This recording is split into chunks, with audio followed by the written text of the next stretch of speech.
राजकीय भर्ती अस्पताल में बगैर ड्रेस कोड ड्यूटी आने पर होगी रिकवरी की कार्यवाही। लपका गिरोह पर भी नकेल की तैयारी। मेडिकल कॉलेज प्रिंसिपल ने किया अस्पताल का निरीक्षण। चूरू के PDU medical college principal doctor M Pukar ने शनिवार को राजकीय भर्ती अस्पताल का निरीक्षण किया। इस दौरान उन्होंने डॉक्टर व अस्पताल स्टाफ को ड्रेस कोड में आने के निर्देश दिए तथा लपका गिरोह जो रोगी और उनके परिजनों को बरगलाकर अस्पताल से बाहर इलाज या दवाई इत्यादि के बहाने रुपए वसूलते हैं, उन पर नकेल कसने के भी संकेत दिए। प्रिंसिपल ने इस लपका गिरोह का साथ देने में अस्पताल स्टाफ की संलिप्तता का भी जिक्र किया।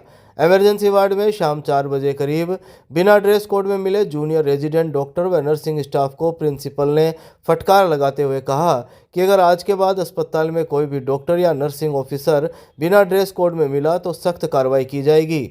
उन्होंने सख्त लहजे में कहा कि बिना ड्रेस कोड आने वाले स्टाफ से धुलाई भत्ते की रिकवरी की जाएगी। अस्पताल के निरीक्षण के दौरान सामने आया कि एमसीएच विंग में सालों से कई टॉयलेट बंद पड़े हैं। इस पर उन्होंने तुरंत सफाई ठेकेदार को मौके पर बुलाकर बंद पड़े टॉयलेट और बाथरूम 24 घंटे में व्यवस्थित करने के निर्देश दिए। उन्होंने कहा कि अस्पताल में आने वाले रोगियों को हर हाल में सरकारी सुविधाओं का लाभ मिलना चाहिए। डॉक्टर पुकार ने अस्पताल में घूमने वाले लपका गिरोह पर जल्द ही कार्रवाई करने की बात कही है। इस दौरान निश्चेतन विभागाध्यक्ष डॉक्टर दीपक चौधरी, शिशु रोग विशेषज्ञ doctor Sandeep Kulhari, doctor Amjad Khan, doctor Shakeel Ahmed आदि मौजूद रहे। वो लोग अप्रैल में नहीं मिल रहे हैं, उनको अभी सख्त से सख्त वार्निंग दे दी गई है। अगर प्रॉपर अप्रैल में नहीं आएंगे, प्रॉपर यूनिफॉर्म में नहीं आएंगे, जिन लोगों को धुलाई भत्ता वगैरह मिलता है उनकी रिकवरी की जाएगी। क्योंकि मरीज आने के बाद उसको पता तो चलना चाहिए कि कौन डॉक्टर है, कौन नर्सिंग स्टाफ है और वार्ड में। यहाँ पे ऐसा सब वार्ड में भी ऐसे लेके घूम रहे हैं। मैंने यहाँ देखा वार्ड में कुछ मरीजों के साथ पर्ची लेके घूम रहे, पर्सनल सर्विस दे रहे। तो बाकी के मरीजों का क्या है? उनका उन लोगों को सबको पाबंद किया, अपने अपनी जहाँ पे ड्यूटी है वहाँ पे ड्यूटी करो, ये पर्सनल गिरी कम बंद कर दो। राजकीय भर्ती अस्पताल में चिकित्सकों की पेन डाउन हड़ताल, रोगी हुए परेशान। चूरू के राजकीय भर्ती अस्पताल में शनिवार को अखिल राजस्थान चिकित्सक संघ के बैनर तले लामबंद हुए डॉक्टर्स ने 2 घंटे पेन डाउन हड़ताल कर विरोध प्रदर्शन किया।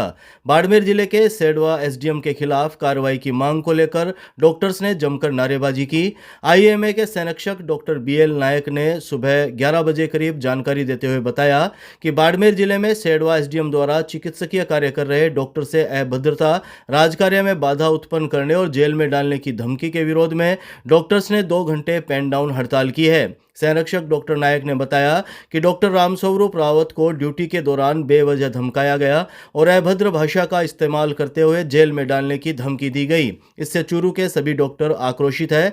दोषी एसडीएम को सस्पेंड कर कठोर अनुशासनात्मक कार्रवाई की जाए।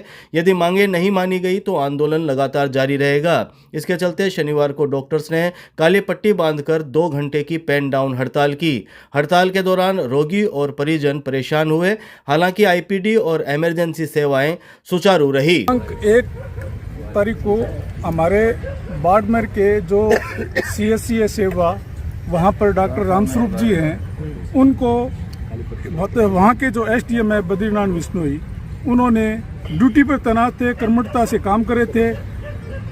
उसके बावजूद उन्होंने वहाँ आके उनको डांटा, धमकाया, अभद्र व्यवहार किया और राजकार्य में बाधा डाली और जेल में भेजने की उन्होंने चेतावनी दी।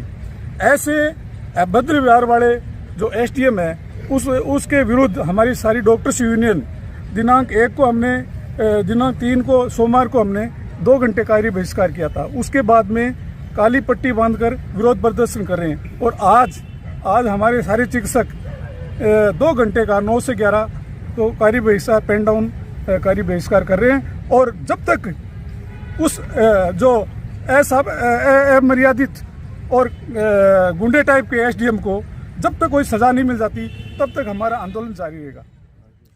मंडेलिया हाउस ब्लॉक कांग्रेस कार्यालय में यूथ कांग्रेस कार्यकर्ताओं की मीटिंग, केंद्रीय बजट में युवाओं की अनदेखी का लगाया आरोप।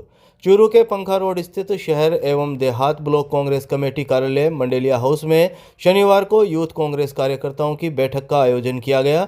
शहर ब्लॉक कांग्रेस कमेटी के अध्यक्ष असलम खोखर और युवा कांग्रेस चूरू विधानसभा अध्यक्ष सोहेल खान डीके की संयुक्त अध्यक्षता में आयोजित इस मीटिंग में यूथ कांग्रेस कार्यकर्ताओं ने आगामी कार्यक्रमों की रूपरेखा तैयार की तथा अमेरिका में कार्य कर रहे भारतीयों के साथ हुए अमानवीय व्यवहार तथा केंद्रीय बजट में युवाओं की अनदेखी का आरोप लगाते हुए विरोध प्रकट किया गया। मीटिंग में राजस्थान प्रदेश युवा कांग्रेस के प्रदेश सचिव और जिला प्रभारी जयदत्त जांगीड़, राजस्थान प्रदेश युवा कांग्रेस के प्रदेश संयोजक सुरेंद्र माहिचा, कांग्रेस ओबीसी प्रकोष्ठ जिला अध्यक्ष नारायण बालान, कांग्रेस प्रवक्ता एडवोकेट सद्दाम हुसैन, सीकर जिला महासचिव सुनील चाहर, युवा कांग्रेस नेता हर्ष लांबा, युवा नेता राम स्वरूप महिचा इत्यादि मौजूद रहे। कांग्रेस प्रवक्ता एडवोकेट सद्दाम हुसैन ने शाम 5 बजे करीब बताया कि इस मीटिंग में यूथ कांग्रेस की आगामी रणनीति तैयार की गई। उन्होंने बताया कि आगामी दिनों में प्रदेश आह्वान पर यूथ कांग्रेस कार्यकर्ताओं को जो जिम्मेदारी दी जाएगी उसे बखूबी निभाया जाएगा। उन्होंने बताया कि मीटिंग में केंद्र सरकार की विफलताओं पर भी चर्चा की गई। अमेरिका में रह रहे भारतीयों के साथ जो अमानवीय व्यवहार किया जा रहा है उसको लेकर यूथ कांग्रेस कार्यकर्ताओं में खासा आक्रोश है।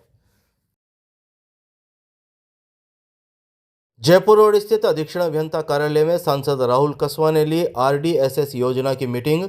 किसानों की गलत तरीके से VCR भरने पर जताई नाराजगी। चूरू जिला मुख्यालय के जयपुर रोड स्थित अधीक्षण अभियंता कार्यालय में शनिवार दोपहर 3 बजे करीब चूरू सांसद राहुल कसवा ने RDSS योजना के संबंध में रिव्यू बैठक कर अधिकारियों को दिशा निर्देश प्रदान किए।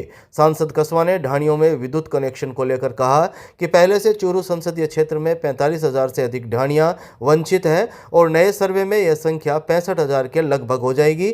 इसलिए ढाणियों में विद्युत कनेक्शन हेतु प्राथमिकता से प्रस्ताव बनाकर केंद्र सरकार के पास भिजवाया गया है। इस कार्य में करीब 400 करोड़ रुपए से अधिक की राशि स्वीकृति हेतु प्रयास किया जा रहा है। कसवा ने नए बन रहे फीडर का कार्य जल्द पूरा करते हुए फीडर क्षमता वृद्धि करने के निर्देश दिए।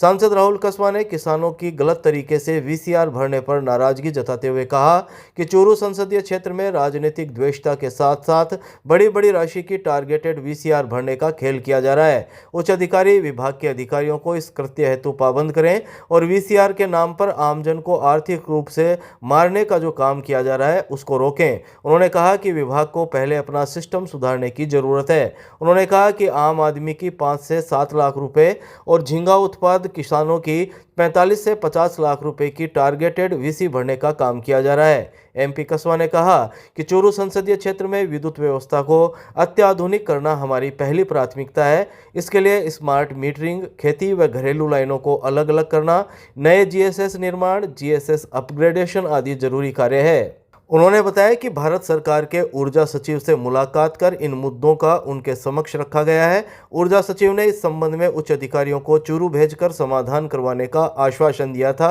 स्मार्ट मीटरिंग के लिए करीब 545 करोड़ रुपए और फीडर पृथकीकरण के 325 करोड़ रुपए स्वीकृत हो चुके हैं। देखिए, RDSS की स्कीम जो गवर्नमेंट ऑफ इंडिया की थी और जब 2022 में हमने इसको यहाँ पे शुरुआत करने की बात की तो इसमें काफ़ी समस्याएं आ रही थी। मैं भारत सरकार के सचिव से मुलाकात की थी मैंने वहाँ पे दिल्ली के अंदर, तो उनसे कहा था कि भी आप अपना ऑफिसर टीम भेजिए और ताकि हम यहाँ डिस्ट्रिक्ट लेवल पर, स्टेट लेवल में जो प्रॉब्लम आ रही है काम को पूरा करने में तो उसके ऊपर हम फोकस कर सकें। उसी मकसद के तहत आज REC के ऑफिसर्स आए हैं और हमारे डिस्कॉम से जोधपुर से ऑफिसर्स आए हैं और हमारे चूरू जिले के जो सभी ऑफिसर्स SC साहब सब बैठे हैं और हमने बैठकर डिस्ट्रिक्ट का बिजली का जो ढांचा है उसको कैसे मजबूत किया जाए। ढाणियों में कनेक्शन की रिक्वायरमेंट बहुत ज़्यादा है, 50,000 से ऊपर ढाणियों में कनेक्शन की नई रिक्वायरमेंट है। उसके लिए सरकार ने प्रस्ताव बना के भारत सरकार को भेज दिया है। हम फॉलोअप करा के जल्दी सेक्शन करवाएंगे। नए जो RDSS फेज 2 के कुछ काफ़ी नए GSS बनने थे, नए फीडर्स को सेपरेट करने का काम है, उसके लिए भी सरकार हमने प्रस्ताव बनाने के लिए उनको कहा है ताकि वो भी हमारे जुड़ जाएं। 2 इंपॉर्टेंट काम हमारे डिस्ट्रिक्ट के टेंडर हो चुके हैं। एक तो हमारा स्मार्ट मीटरिंग का टेंडर है, 1800 करोड़ का टेंडर है पूरे बीकानेर डिवीजन का, जिसमें चूरू का करीब 600 करोड़ का टेंडर है। वो उसका टेंडर हो चुका है, उसका काम जल्द चालू करने का उन्होंने विश्वास दिलाया है। और साथ ही साथ में एग्रीकल्चर का फीडर अलग किया जाएगा और घर का फीडर अलग किया जाएगा। उसके भी 322 फीडर का भी टेंडर उठ चुका है जिसकी करीब करीब 200 करोड़ रुपए की लागत से वो काम शुरू होगा। तो मोटा मोटी आज की तारीख में बिजली के ढांचे को देखा जाए तो 1100-1200 करोड़ रुपए से ऊपर के काम जिले में सैंक्शन है, जिनको कैसे पूरा करना है, कहाँ लकूने हैं, कहाँ कमियां हैं, उसको फोकस करने के लिए आज मीटिंग बुलाई गई थी। काफ़ी समस्याएं हमारी रिजॉल्व होती नजर आती हैं और कंसर्न अधिकारियों से और मंत्री महोदय से हम दिल्ली मुलाकात करके चूरू का बिजली का ढांचा मजबूत हो, इसके लिए आज काम किया है। और साथ ही साथ में डिस्कॉम के जो ऑफिसर्स आए हैं उनसे भी हमने कहा है कि VCR के नाम पे बहुत भारी लूट मची हुई है, किसानों के साथ धोखा किया जा रहा है। और हमारा जो जिंदा मछली पालन का इतना बड़ा एक गुंजाइश थी चूरू के अंदर व्यापार को बढ़ाने के लिए, किसान और किसानी को मजबूत करने के लिए, उसमें VCR के नाम पे 50-50 लाख की पेनल्टियां काट दी गई। ये बहुत ही दुर्भाग्यपूर्ण है। डिपार्टमेंट अपना स्ट्रक्चर सुधारे, अपने सिस्टम को इम्प्रूव करे, उसके बाद किसानों के और एक आम आदमी के, कोई बेचारा चक्की चला रहा है, कोई बेचारा कोई मोटर चला रहा है, उसके 3-3 लाख की पर्चियां कटती हैं, ये बिल्कुल घोर अन्याय है। ये बात मैंने मंत्री महोदय को बताई थी और आज अधिकारियों को कहा है कि इससे आपका लॉस कम नहीं हुआ है, अधिकारियों का करप्शन लेवल बढ़ता है, इससे इसको आप रोका जाए ताकि एक आम आदमी को उसकी आराम मिले और सिस्टम मजबूत होगा तो सब लोग अपना आप ही सही लाइन में काम करने लग जाएंगे। शहर में निर्माणाधीन अग्रसेन नगर आरओबी के लिए सांसद राहुल कसवा ने कहा, यह डिपार्टमेंट का टोटल फेलियर। चूरू सांसद राहुल कसवा ने शनिवार को निर्माणाधीन अग्रसेन नगर ओवरब्रिज को लेकर कहा कि यह डिपार्टमेंट का टोटल फेलियर है। आने वाले समय में चूरू की जनता बहुत परेशान होने वाली है। कलेक्ट्रेट के पास पत्रकारों द्वारा शनिवार शाम करीब 5 बजे सांसद राहुल कसवा से पूछे गए सवाल के जवाब में उन्होंने बताया कि इस आरओबी की ड्राइंग ही गलत बनाई गई है। उन्होंने बताया कि इसे कलेक्ट्रेट तक तो 4 लेन, उसके बाद 2 लेन बनाया जा रहा है, जबकि इसे रतन नगर आरओबी को डिसमेंटल करवाकर DTO तक 4 लेन बनवाया जाना चाहिए। MP ने बताया कि भालेरी रोड की तरफ से इस आरओबी पर कोई रास्ता नहीं दिया गया है, जिससे जयपुर जाने वाले किसी भी वाहन को पहले रेलवे स्टेशन की तरफ जाना पड़ेगा, फिर घूमकर आरओबी पर आना पड़ेगा। इसके साथ ही सर्विस लेन केवल 3 मीटर की ही दी गई है। उन्होंने कहा कि इस ओवरब्रिज में प्रैक्टिकल फॉल्ट ज़्यादा है। MP ने बताया कि इन कमियों की तरफ जिला कलेक्टर का ध्यान आकर्षित करवा दिया गया है। हो जाएगा तो मुझे लगता है कि शहर की जनता के लिए बहुत बड़ा नुकसान होगा और हमेशा ट्रैफिक जैम स्टेशन के ऊपर खड़ा रहेगा, गाड़ियां जा नहीं पाएंगी, हर आदमी यू टर्न ले नहीं सकता। बड़े बड़े ट्रक, छोटी गाड़ियां क्या कलेक्टर सर्कल पे आके लेफ्ट लेके यू टर्न लेके फिर पुल पे चढ़ेंगे जयपुर जाने के लिए। तो ये क्या डिजाइनिंग करी गई है, ये डिपार्टमेंट को देखना है। और हमारा एक सांसद होने के नाते स्टेट का सब्जेक्ट है ये, तो मैं स्टेट गवर्नमेंट के उच्च अधिकारियों से मिलकर इसके बारे में उनको पूरी बात बताऊंगा। मैंने मेरा रिपोर्ट तैयार कर ली है, इस हफ्ते जाके हमको बता देंगे कि इसको आपको रीप्लानिंग करनी पड़ेगी और रतन नगर आरओबी को जितना जल्दी हो सके डिसमेंटल कर देना चाहिए। चलते हुए हाईवे को आप, चलते हुए फ्लाईओवर को आप 4 लेन से 2 लेन कैसे कर सकते हो? तो एक्सीडेंट की जगह बन जाएगी। ये तो सरकार को देखना है और सरकार को चिंता करनी चाहिए कि पैसा लग रहा है इतना और फिर इसका फायदा क्या होगा। तो मैं तो ये मानता हूँ कि डिपार्टमेंट को देखना चाहिए, राजनीतिकरण न किया जाए। जिसकी जो जिम्मेदारी लोकल विधायक और जो सांसद हो जो भी हैं, आप जाके अधिकारियों से मिलके और इसको ठीक कराना चाहिए, अदरवाइज चूरू की जनता बहुत परेशान होने वाली आने वाले समय में। सांसद राहुल कसवा ने कलेक्ट्रेट के पास की जन सुनवाई समस्या समाधान का दिया आश्वासन। चूरू जिला मुख्यालय पर शनिवार को सांसद राहुल कसवा ने कलेक्ट्रेट के पास जन सुनवाई की और संसदीय क्षेत्र से आने वाले ग्रामीण और शहरी लोगों के परिवाद प्राप्त कर समस्याओं के समाधान का आश्वासन दिया। लोग लंबित बिजली कनेक्शन, गोचर भूमि पर अतिक्रमण, पानी के कनेक्शन, सफाई व्यवस्था, व्यक्तिगत कार्य, कानूनी विवाद आदि को लेकर MP के समक्ष पहुंचे। इस दौरान सांसद राहुल कसवा ने विभिन्न समस्याओं को लेकर संबंधित विभागों के अधिकारियों से फोन पर बातचीत कर समस्या समाधान करने के निर्देश दिए। सांसद ने कहा कि चूरू संसदीय क्षेत्र उनका अपना परिवार है और लोकसभा परिवार से उनका पूरा जुड़ाव है। जनता की समस्याओं का समाधान करवाने का उनका प्रयास रहता है। इस दौरान कांग्रेस नेता नारायण बालान सहित अनेक लोग मौजूद रहे। धर्मी बना हुआ है सर, देखिए मेरे को लगता है कि जो काम करने की शैली है बिल्कुल ही खराब है। आज चूरू इतना बड़ा हमारा डिस्ट्रिक्ट हेडक्वार्टर है, एक इसमें आरओबी बना था पहले ज़माने में जो कभी ऑपरेशनल हो नहीं पाया रतन नगर रोड के ऊपर। अब आज अग्रसेन नगर के लिए एक आरओबी के डिज़ाइनिंग का काम था, उस आरओबी को इस रूप में डिज़ाइन कर दिया कि मुझे लगता है, मैंने कलेक्टर महोदय को पिछले हफ्ते बात की थी कि आप अपनी रिपोर्ट बना के प्रिंसिपल सेक्रेटरी PWD को भेजिए, क्योंकि ये आरओबी जब बनेगा तो चूरू के शहर वासियों के लिए ये बहुत बड़ी समस्या हो जाएगी। अगर आप देखिए, एक चलते हुए आरओबी को 4 लेन है, उसी झटके में उसको उतरते हुए 300 मीटर बाद में उसको आप कर देते हो 2 लेन कर देते हो। और आज ये आरओबी बनने के बाद हो जाएगा, जो पंखा सर्कल से जो बड़ा ट्रैफिक आता है चूरू शहर का, भालेरी का, सरदार शहर का, रतनगढ़ का, अगर उसको जयपुर जाना हो तो कहाँ जाएगा वो?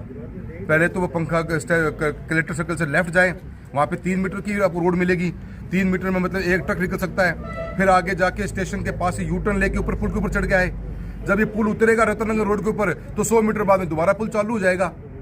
तो ये कर क्या रहे हैं हम पब्लिक के लिए कोई सहूलियत की चीज़ बना रहे हैं। डिपार्टमेंट का टोटल फेलियर है, कहीं डिज़ाइन नहीं किया गया। हमने पूरा एक रिपोर्ट बना के मैं आने वाले इस नेक्स्ट वीक के अंदर PWD सेक्रेटरी राजस्थान गवर्नमेंट से मिलकर भी आऊँगा। हमने पहले से डिमांड करी थी कि रतन नगर के आरओबी को जब IIT की टीम ने आकर और बड़े इंजीनियर्स ने उसको डिसमेंटल करने के लिए कह दिया है तो उसको डिसमेंटल किया जाए और इसी आरओबी को एलिवेटेड हाईवे बनाकर इस रेलवे ट्रैक को क्रॉस करके आगे की तरफ उतारा जाए DTO ऑफिस की तरफ, तभी जाके इसकी पूर्ति हो पाएगी। और एक सेक्शन स्टैचू कलेक्टर सर्कल से लेकर पंखा सर्कल की तरफ उतारना पड़ेगा, तब जाके ये हमारा हाईवे पब्लिक एट लार्ज के लिए, ये पुल जो बन रहा है पब्लिक एट लार्ज के लिए काम आ पाएगा। अन्यथा इसमें इतनी प्रॉब्लम्स आएंगी कि जनता दुखी हो जाएगी, क्योंकि 50% ट्रैफिक पंखा सर्कल से चल के आता है जिसको जयपुर जाना होता है। तो ये बात हमने कलेक्टर महोदय को बता दी, वो PWD के ऑफिसर्स बैठ के उसकी रिपोर्ट बना लें, क्योंकि जिस तरह से अभी ये काम किया जा रहा है कि ये काम पूरा हो जाएगा तो मुझे लगता है कि शहर की जनता के लिए बहुत बड़ा नुकसान होगा और हमेशा ट्रैफिक जैम स्टेशन के ऊपर खड़ा रहेगा, गाड़ियां जा नहीं पाएंगी, हर आदमी यू टर्न ले नहीं सकता। बड़े बड़े ट्रक, छोटी गाड़ियां क्या कलेक्टर सर्कल पे आके लेफ्ट लेके यू टर्न लेके फिर पुल पे चढ़ेंगे जयपुर जाने के लिए। तो ये क्या डिज़ाइनिंग करी गई है, ये डिपार्टमेंट को देखना है। और हमारा एक सांसद होने के नाते स्टेट का सब्जेक्ट है ये, तो मैं स्टेट गवर्नमेंट के उच्च अधिकारियों से मिलकर इसके बारे में उनको पूरी बात बताऊंगा। मैंने मेरा रिपोर्ट तैयार कर ली है, इस हफ्ते जाके हमको बता देंगे कि इसको आपको रीप्लानिंग करनी पड़ेगी और रतन नगर आरओबी को जितना जल्दी हो सके डिसमेंटल कर देना चाहिए।